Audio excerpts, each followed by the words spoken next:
Hello everyone. I am back with the next topic of coordination compound, which is bonding in metal carbonyl. Till now we have learned about the nomenclature, types of ligand, the theories like VBT, CFT,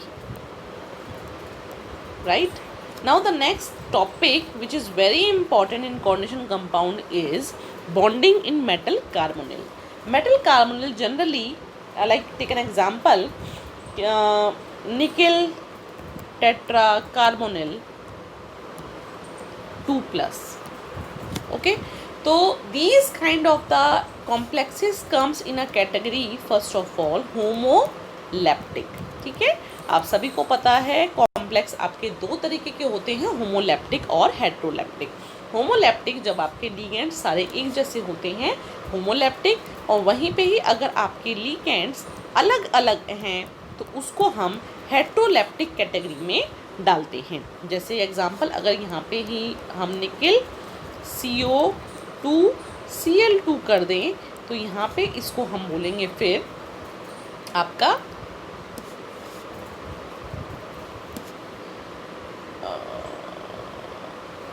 हेट्रोलैप्टिक.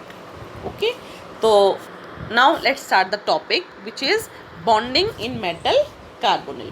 तो metal carbonyl की जो bonding है उसमें ऐसा क्या special है जिसको हमें अलग से एक टॉपिक लेना पड़ा. तो हम देखेंगे हमारे पास बहुत सारे मेटल कार्बोनिल कॉम्प्लेक्स हैं जिनकी जो बॉन्डिंग है वो कुछ स्पेशल है, और स्पेशल उसमें जो इफ़ेक्ट है उसको हमने नाम दे रखा है सिनर्जिक इफ़ेक्ट. इस पे आपका शॉर्ट नोट आता है बेटा सिनर्जिक इफेक्ट पे, कि right a short note on synergic effect which will be in 2 marks and 3 marks. तो सिनर्जिक इफेक्ट में आपके दो चीज़ें हैं कि मेटल और कार्बोनिल के बीच में आपका सिग्मा बॉन्ड भी है और आपका पाई बॉन्ड भी है. अब आप सोचोगे कि सिग्मा बॉन्ड और पाई बॉन्ड एक साथ कैसे. सिग्मा बॉन्ड बेटा आपका नॉर्मली जो कार्बोनिल लिगेंड है वो जब अपना इलेक्ट्रॉन्स दे रहा है मेटल को तो ये आपका सिग्मा बॉन्ड है. ठीक है, तो सिग्मा बॉन्ड देने के बाद में क्या हुआ, आपके पास जो कंसंट्रेशन है इलेक्ट्रॉन्स की वो मेटल के ऊपर धीरे धीरे बढ़ती जा रही है, इंक्रीज होती जा रही है इलेक्ट्रॉन्स की concentration on metal D orbital. अब पाई बॉन्डिंग कैसे होती है. पाई बॉन्डिंग होती है अगर जो मेटल के फुल्ली फिल्ड डी ऑर्बिटल जो हैं जिसमें इलेक्ट्रॉन्स आपके ऑलरेडी हैं, अगर वो कार्बन का जो पाई ऑर्बिटल है उसके साथ में, पाई ऑर्बिटल के साथ में ओवरलैपिंग कर ले, ठीक है, तो आपका पाई बॉन्ड बनता है. तो again I am repeating, pi bond कैसे बनेगा. आपका जो मेटल है वो डोनेट करेगी अपने पाई इलेक्ट्रॉन्स को empty pi orbital of ligand. और सिग्मा कैसे बनता है. सिग्मा नॉर्मल आपके जो कोऑर्डिनेट बॉन्ड बनते हैं या डेटिव बॉन्ड बनते हैं जिसमें लिगेंड आपका डोनेट कर रहा है मेटल को. इसको एक बार हम डायग्राम से समझते हैं. मेरे पास ये मेटल है और ये मेरे पास कार्बोनिल है जिसमें कार्बन ऑक्सीजन का ट्रिपल बॉन्ड है. यहाँ पे इसके पास जो इलेक्ट्रॉन है ये अपना इलेक्ट्रॉन जो लोन पेयर है इसके कार्बन के ऊपर, ये इसके साथ ओवरलैप करके, ठीक है, ये ओवरलैप करके यहाँ पे सिग्मा बॉन्ड बना दिया इसने. तो ये पहला हमने समझा कि कार्बन ने अपना जो लोन पेयर है वो मेटल के एम्प्टी डी ऑर्बिटल में, ये इसका एम्प्टी डी ऑर्बिटल है, इसको दे दिया, ये आपका सिग्मा बॉन्ड आपका बन गया. नाउ नेक्स्ट अब क्या बनेगा आपका पाई बॉन्डिंग हम समझेंगे. पाई बॉन्डिंग के लिए जो कार्बन का पी ऑर्बिटल खाली पड़ा है, ये वाला पी ऑर्बिटल, चाहे वो px हो, py हो, pz हो, ठीक है, तो ये जो ऑर्बिटल है आपका, ये ऑर्बिटल जो मेटल के अब इलेक्ट्रॉन जिसमें हैं डी ऑर्बिटल में, ये डी ऑर्बिटल है, आपको ये एक्सिस समझ लो, ऐसे ये एक्सिस हो गए. तो इनमें हम क्या हो रहा है, इलेक्ट्रॉन्स आपके आते जा रहे हैं तो इन डी ऑर्बिटल्स में डेंसिटी बढ़ती जा रही है, या डी ऑर्बिटल्स में ऑलरेडी पहले से भी इलेक्ट्रॉन्स हैं आपके पास. तो ये डी ऑर्बिटल अपने आप को इस तरह से अलाइन करते हैं कि जो कार्बन का एम्प्टी पाई स्टार है इसके साथ ये ओवरलैप कर सकें। तो ये आपका नॉर्मल पाई और ये आपका पाई स्टार, तो ये ओवरलैपिंग हुई, तो ये आपका बना पाई बॉन्ड। तो हो क्या रहा है, यहाँ से आपके टू वे प्रोसेस चल रहा है।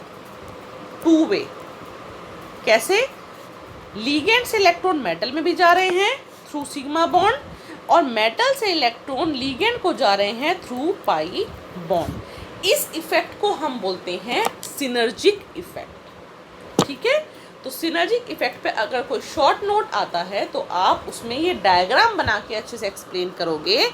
ये इफेक्ट से आपका जो मेटल और कार्बन मोनोऑक्साइड या कार्बोनिल की जो बॉन्डिंग होती है वो बहुत स्ट्रॉन्ग होती है, जिसको CFSC में समझाया था कि स्प्लिटिंग एनर्जी बहुत हाई हो जाती है।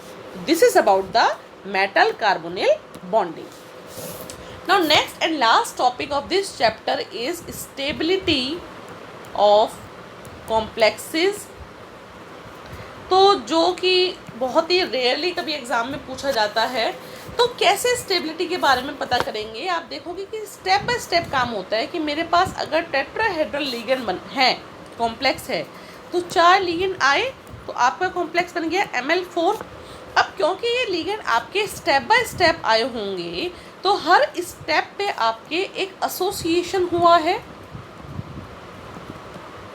एसोसिएशन का मतलब मेटल और लिगेंड आपस में जुड़े हैं, तो इस एसोसिएशन की आपकी कोई डिग्री होती होगी, तो डिग्री ऑफ एसोसिएशन बोल सकते हैं। जैसे डिग्री ऑफ डिसोसिएशन है वैसे डिग्री ऑफ एसोसिएशन है। वो आपका बताता है कि कितना वो स्ट्रॉन्ग है। Higher the value of degree of association more stronger will be the complex. तो अगर इसको मैं स्टेप बाय स्टेप लिखूं तो सबसे पहले M+L1 आया होगा, तो आपका Ml1 बना, इसके लिए डिग्री कांस्टेंट है K1। फिर आपका Ml से L जुड़ा तो आपका बन गया Ml2, degree of dissociation K2। फिर आपका Ml2 प्लस M एक L आया तो यहाँ बना आपका Ml3 और आपका डिग्री ऑफ एसोसिएशन K3।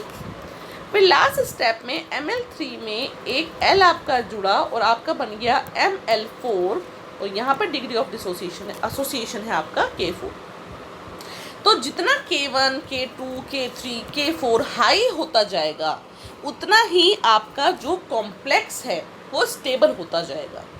तो नेक्स्ट क्वेश्चन ये आता है कि भाई ओवरऑल भी तो इस रिएक्शन का कुछ स्टेबिलिटी कॉम्प्लेक्स होता होगा, उसका स्टेप बाय स्टेप जो आपका डिग्री ऑफ एसोसिएशन है उससे क्या रिलेशन है। तो ओवरऑल जो एसोसिएशन कांस्टेंट है वो है बीटा। तो बीटा को कैसे रिलेट किया है, beta equal two degree of association of each step, उसको मल्टीप्लाई आप कर दोगे K1, K2, K3, K4, तो ये आपका आया बीटा। तो जब आपने इन सबको मल्टीप्लाई कर दिया तो आपको नेट आपका डिग्री ऑफ एसोसिएशन मिल गया, या इसको हम बोलेंगे स्टेबिलिटी कांस्टेंट। जितना बीटा हाई होगा उतना ही वो कॉम्प्लेक्स स्टेबल होगा, उतना ही वो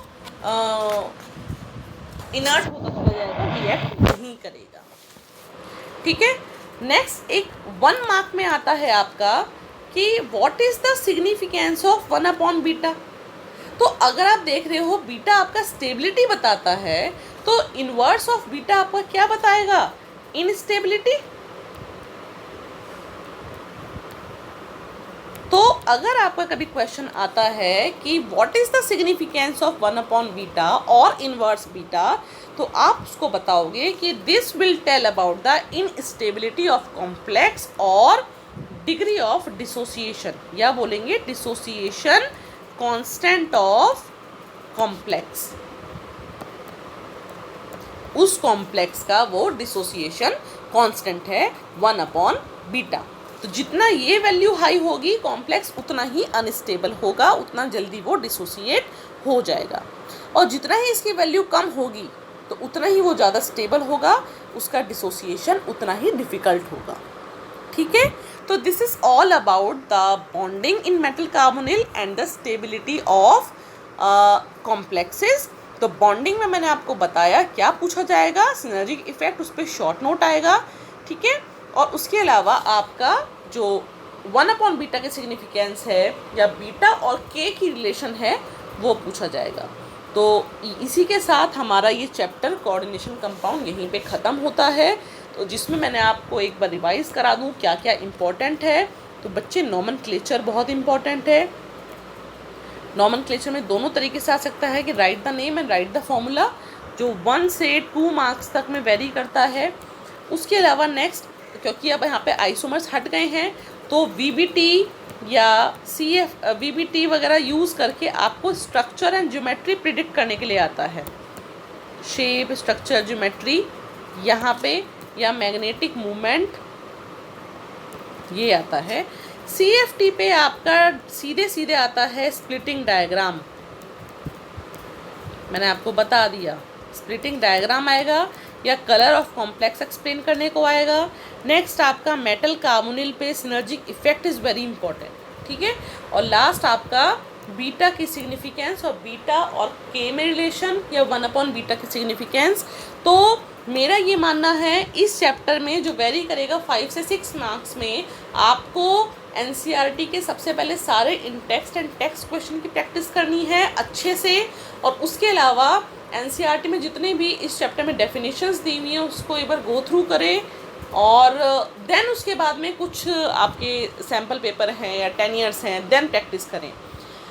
केमिस्ट्री में अच्छे मार्क्स लाने का एक यही तरीका है कि पहले आप सभी को एनसीईआरटी के सारे क्वेश्चंस की प्रैक्टिस करनी ही होगी, उसके बाद में आप कुछ एक्स्ट्रा प्रिपेयर करेंगे। तो इसी के साथ हमारा ये चैप्टर ख़त्म होता है। तो नेक्स्ट वीडियो में हम मिलेंगे with the next chapter, new topic. Till then, be safe, be healthy and thank you.